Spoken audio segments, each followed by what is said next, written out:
morning. Ay, good morning. Afternoon na pala. Milip lang kami dito sa kubo. Nakain lang namin yung mga alaga. Yan. May bagong salary na naman sa mga alaga natin dito. Tingnan nyo yung mga bibe. Ha? Ito na apat ang maragod. Tatlo na lang yung sisiw ng mga bibe. Ayan. Naubos na naubos. Ano pala yung kumakana? Daga.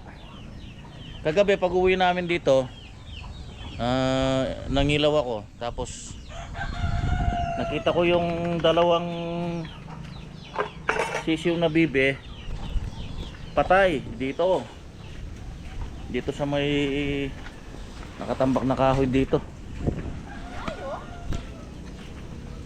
Kita ko yung dalawang bibe nandyan sa sulok dyan. Patay na, dalawa. So inayaan ko lang. Kanina umaga pagka tingin ko, nahanap ko na wala na.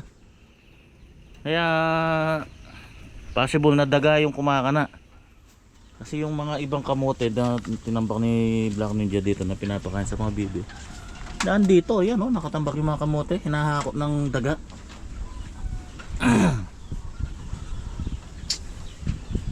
Yan kaya ganyan ako sis. O, nakadali na naman daw ng dalawa ngayon. Wala, ano ah? Baka may ahas na naman dito. Wala. Ilag ako ngayon dito.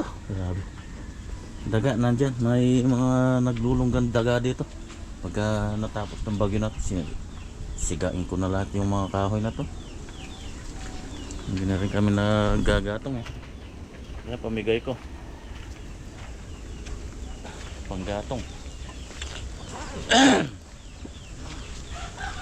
So, iwan muna namin yung bahay kubo. At medyo delikadong mag-stay dito mamayang gabi. Dahil mamayang gabi naka-schedule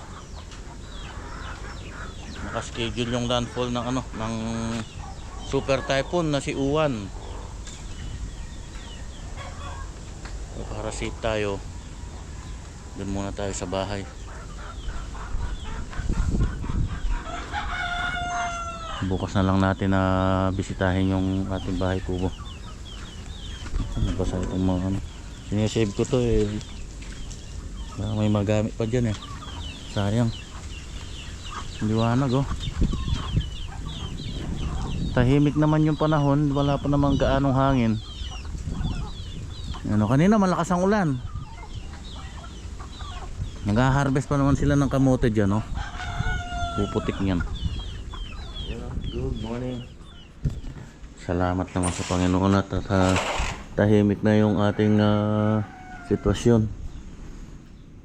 Papalabas na yung ating yung bagyo. Medyo na rin yung mga saging oh, ayan oh, nagkapunit-punit yung mga dahon oh. May hangin din kaninang madaling araw. Hindi naman gaanong malakas. Ayan oh, maliwanag na oh. Sa kubo, silipin natin doon kung ano na yung aftermath.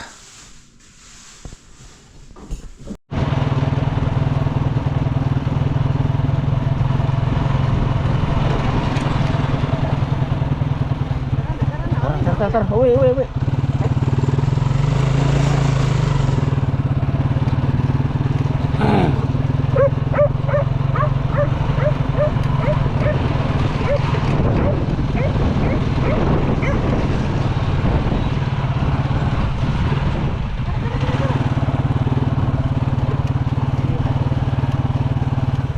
Masyadong uran. Masyadong masigaling uran eh.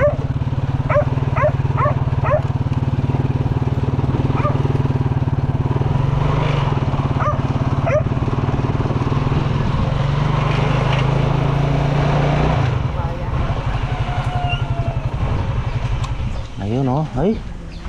Ano ba rin, napagpag din yung mga dahon ng mga kawayan. Ayan oh. Ano to, Smart Joseph? Isa na lang yung bibe. Walang yung taga na yan. Makabulos lang han.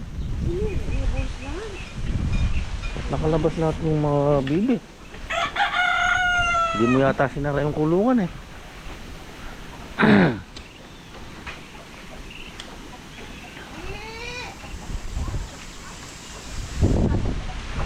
Yan o, yan ang aftermath. Oh, safe yung ating mga papaya. Pero yung mga kawayan, grabe oh. Dahon ang kapal. Neng! Kamusta ka dyan? Nakalabas kayong lahat. Makabuklain ka de. Makabuklain kulungan de.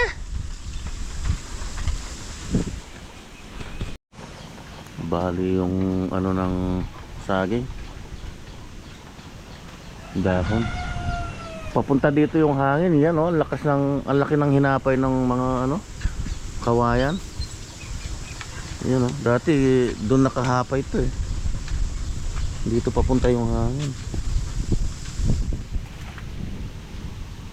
Ay.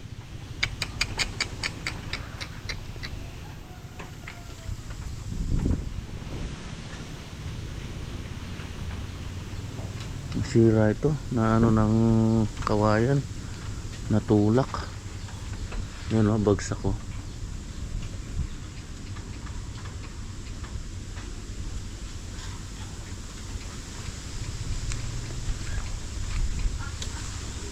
Pero kung dito kami natulog, sigurado di rin kami makakatulog. Ayan o, tingnan yung mga kawayan o, doon nakahapay lahat. Pati itong mga, yung ano, yung bayog. Lumiwanag dito eh.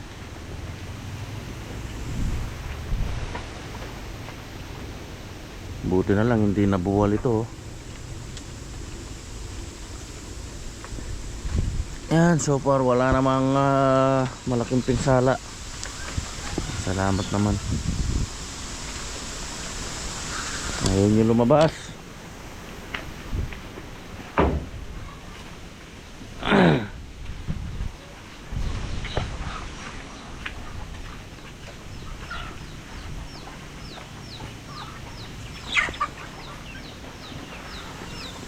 Mga dahon-dahon lang naman ang mga napagpag. Pero ito, nataka ito ha, no? Dito ko tinambak to eh. Nataka yung ano, pinagsangalan ng kawayan. Yan o, sumaksak dyan, dito ko tinambak yan o.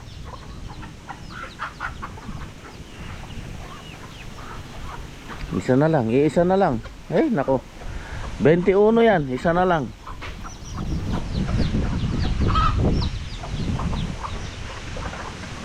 Yung daga ang tumitira.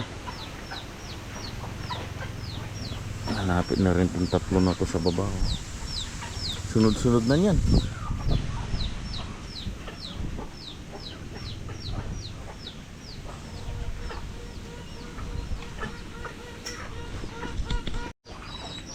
Kaya kahit hindi na tayo inuulan at paalis na yung bagyo, bukas na lang siguro po babalik doon sa trabaho.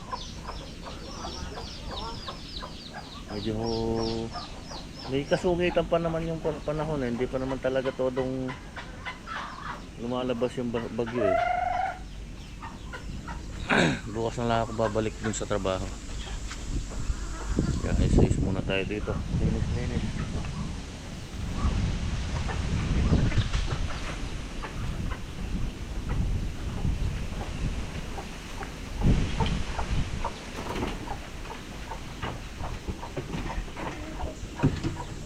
Salamat naman.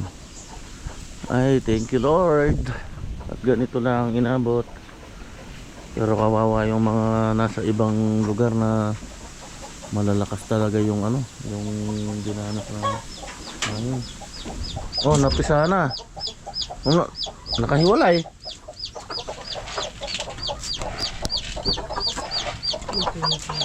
Yung unang napisa nito, nalunod dito. Namatay.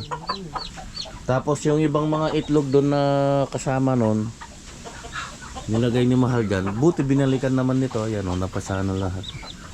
Isa lang? Ito napasa. Bangis pa naman yan. Oh? Iyak sa alabaw. Maski pa? Itong niya pa mo na naman.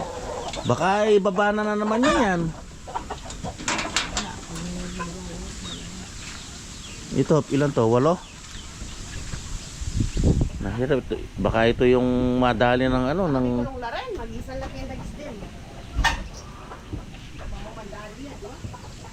Gitno na lang natin yung kulong. Ano pa ang kulong nila?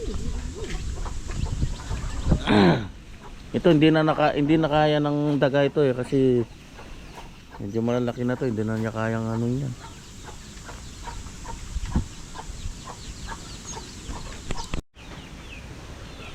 Kasilip na yung haring araw pero grabe yung ano, yung bayo ng ano hangin. Lakas.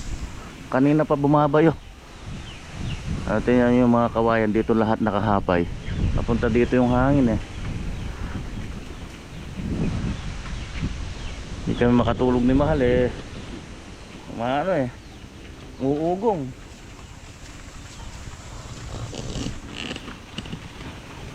Ano? Kapal na ng ano? Ng dahon. Yan na naman oh. Oh, tingnan niyo yung mga kawayan sumasayaw.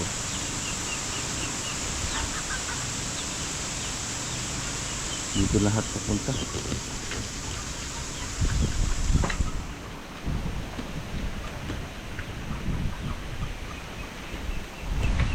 Doon makulimlim, parang bandang Sambales. Maulan pa diyan. Ayon sa ano, Pag-asa. Sa balita.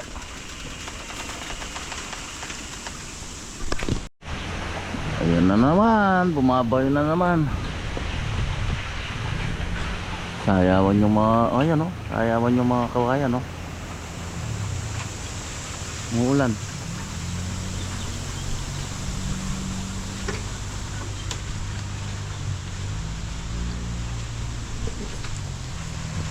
Dali ng ano si Mingming oh. Sige Ming, kainin mo.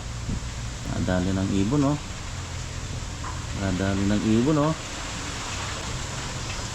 Sige, kainin mo na. No, ibusin mo. Sige. Pag naubos mo yan, bibigyan pa kitang isa. Naubos ni Mingming yung ibon. Ay, wala na pala. Binalis na pala ni Mahal. Ayan, nakapag-walis-walis na ng konti. Wala ng konting kalat.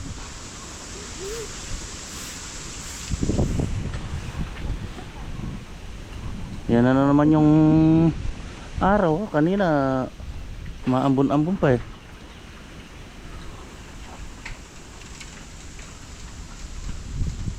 Ayun na naman oh.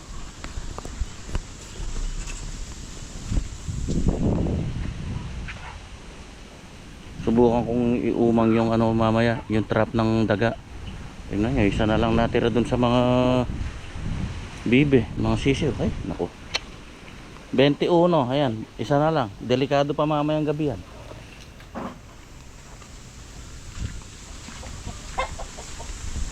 Noon nung bago ako umuwi galing abroad na 2021 yon, 2020 binuwal din nung bagyo itong isang ano dito na punong kawayan. Malaki to eh. Yung kinuhanan ko ng mga ano nun, yung ginamit ko dyan sa bahay kubo. Binuwal din ng ano yon, ng bagyo. Yung kapatid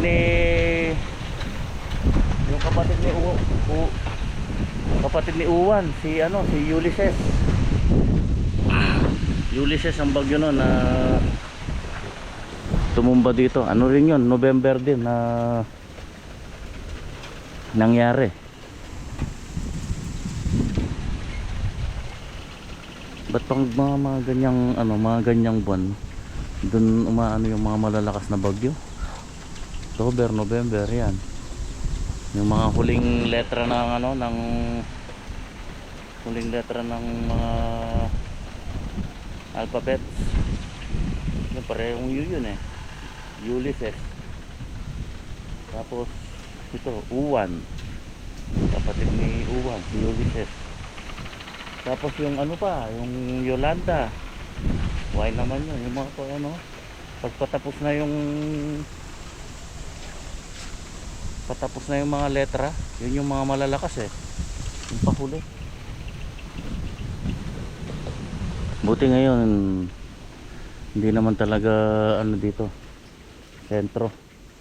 Ang kawawa yung mga dyan sa Banteng Catanduanes, mga Kabikulan, dito sa may Aurora Province, Quirino Province. Yan dyan malalakas. Nueva Vizcaya.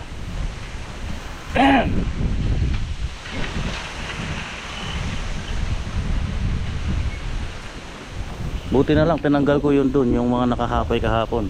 Kung hindi, hampas ng hampas sa yero yun.